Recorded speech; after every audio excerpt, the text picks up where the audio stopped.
პანდემიის და ევროპაში საზღვრების ჩაკეტვის ყველაზე არასასურველი გავლენა ერთმანეთთან იძულებით განშორებაა და დისტანციური კონტაქტი. ფიზიკურად შორს ყოფნამ, კომუნიკაციის აუცილებლობა და ამბების გაზიარების ხიბლი ყველას უფრო კარგად დაგვანახა. დღეს ბრუგეში მივდივართ იმისათვის, რომ იმედის კვირის მაყურებელს ახალი გმირი გაგაცნოთ. კორონავირუსის გამო ჩვენი რესპონდენტი 4 წლის შემდეგ პირველად ჩამოვიდა მშობლიურ ქალაქში, სადაც ოჯახი ელოდებოდა. თემოს აუცილებლად უნდა იცნობდეთ. კოვიდმა სცადა, მაგრამ ვერ დაგვაშორა. ჩვენ ისევ შევხვდით ერთმანეთს. როგორ ხარ? So what can say? კარგათო, რა ისე ბრუგეში ვართ, აქ ამას ქალაქში შევხვდით და რა ვიცი. ყველაზე ლამაზ ქალაქში. ყველაზე ლამაზ ქალაქში კი, ხო, პატარა ვენეცია.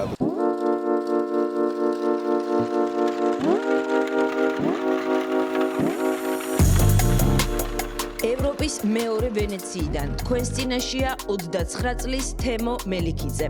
ბრუგელმა თემო მეორე სახლად არც მეტი, არც ნაკლები ჰოლივუდი აირჩია. ბავშვობიდან ოცნებობდა მსახიობობაზე. მონდომებამ, ნიჭმა, ტალანტმა და უნარებმა სასურველი მიზანი რეალობად აქცია. ბრუგედან მიიყვანა იქ, სადაც დიდი კინო ელოდა. სამყარო, სადაც შემთხვევით არათუ წითელ ხალიჩაზე უამრავი კამერის წინ, არამედ ფილმშიც ვერ ხვდებიან და ვერც მალე იმკვიდრებენ თავს.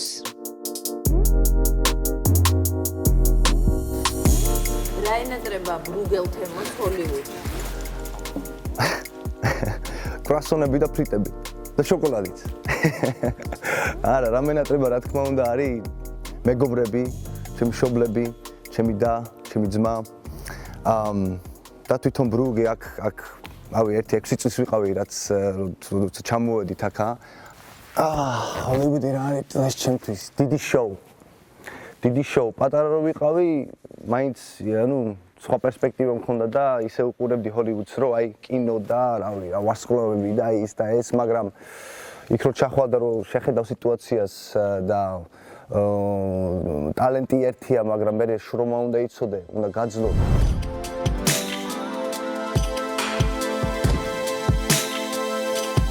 მიზანი იყო, რომ ჩავსულიყავი ჰოლივუდში, კინო გადამეღო, Hollywood blockbuster movie. დაბრუნებული ვიყავი ბრუგეში და აქ მქონოდა პრემიერა.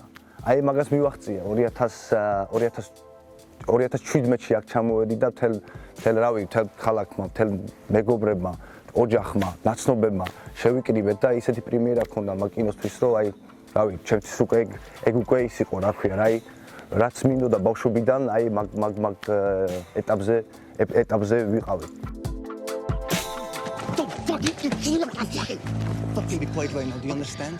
ახდენილი ოცნება თემოსთვის პიტერბერგის ბოსტონის მარათონის ტერაქტზე გადაღებული კინოსურათი პატრიოტის დღე იყო.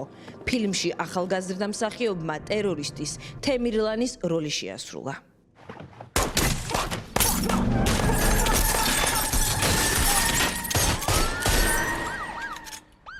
მაგ კინოდან ისეთი, რა ქვია, ისეთი რეპუტაცია მივიღე და ისე გავაცნე მან ვარსკვლავები, მარკ ვალბერგი იყოს, პიტერბერგი იყოს, მიშელ მანეგენი იყოს. ჩემი თავი ერთ-ერთი ქართველი რო ვარ და მეორე რომ ესე ჩამოსული ვიყავი ლოს-ანჯელესში, ვაფშე არაფერი არ მქონდა, რომ აი თვითონაც რაღაცნაირად გაგიჟნე რა, თვითონ რაღაცნაირად შემომხედეს, რომ ეს ვინ არისო, საიდან ჩამოვიდა, როგორ მოხდა აქაო.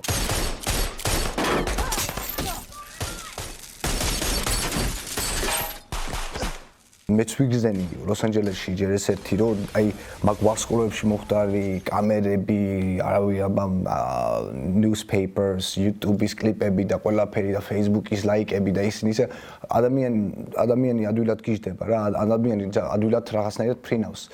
მთავარია რომ ის აი დაიტოვო თავი აქა დედამიწაზე, ხო? ეგ ამ თავარი, რომ არ დაკარგო შენი თავი. We can take him. How many clips you got? ეს დასაწყისი იყო, თემო ამერიკელი მსახიობების სიმპათია გახდა. მალევე ჰოლივუდის წრეში უამრავი თაყვანისმცემელი გამოჩნდა. თემოში ამომავალი ვარსკვლავი დაინახეს. ლოს-ანჯელესში საკუთარი თავის და შესაძლებლობების დამტკიცება ყოველდღიური რუტინაა. კოვიდის გამო 2020 წელს განსახორციელებელი გეგმები დაპაუზდა. კამერები გაითიშა და ამიტომ თემომ ჰოლივუდში საკუთარი ფილმების გადასაღებად წერა დაიწყო. სხვადასხვა short ფილმის სკრიპტი დავწერე, ერთი ისა feature films-საც წერდით მე და ერთი ჩემი რეჟისორი მეგობარი. ერთი არის science fiction, ესე Matrix-ის სტაილი, Metamorph ქვია. მეორე არის უფრო psychological thriller, serial killer-ზე, ორი serial killer-ზე. სხვათა შორის მაგ პროექტზე ერთი ქართველი რეჟისორია, ამაგარი რეჟისორი გიორგი თავართხილაძე გავიცანი 2019-ში ამერიკაში და ერთად დავიწყეთ მაგაზე მუშაობა, ცოტა კრეატიული მუშაობა ერთად დავიწყეთ. მესამე არის ქვია Cheat Day, კომედია რაღაცნაირი სატირიული კომედია, satire. იმაზე არა ქვია Hitman-ზე, Assassin-ზე. Slippery bitch. Sir, don't be smug. You left the damn gun in the car. 29 წლის თემოსთვის სიძნელეების დაძლევა უფრო საინტერესოა, ვიდრე კარიერული წინსვლის მარტივი გზებით მიღწევა. მისთვის რისკი ყველაზე დიდი ადრენალინია და ამიტომ სულ სიახლის ძიებაშია. მელიქიძის ანგარიშზეა უკვე რამდენიმე სერიალი, მათ შორის Zeroki, All Rise, Latin from Manhattan. Are enough to build our assets. For my retirement. Retirement. That might be sooner than you think, buddy. თემო ისეთ კომპიუტერულ თამაშებს ახმოვანებს, რომლებიც ყველა მიცით და ვერც კი წარმოგედგინათ, რომ ქართველი მსახიობის ხმას უსმენდით. Battlefield, Marvel, Call of Duty Warzone.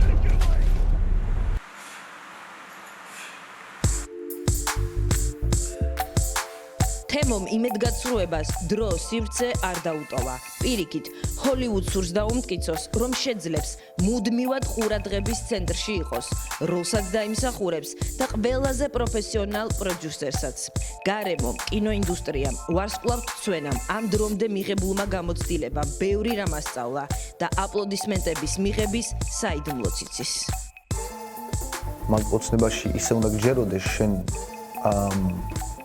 აი როცა ნორმალური უნდა იყოს შენთვის. შენ თავში უნდა ხდებოდეს ეგ კინოები, ეგ ჰოლივუდი, ამერიკა და მაგაში რაღაცნაირად უნდა უკვე ისიამოვნო. მე ეგრე მინდოდა და აი ეგრე რო ფიქრობდი, რაღაცნაირად მე სიამოვნებდა და აი რაღაცნაირად ვერ ჩერდებოდი, სანამ მე აი მაგ ეტაპებს ვერ ისა რა ქვია, შევდგებოდი და მე თვითონ შევდგებოდი მაგ გზას.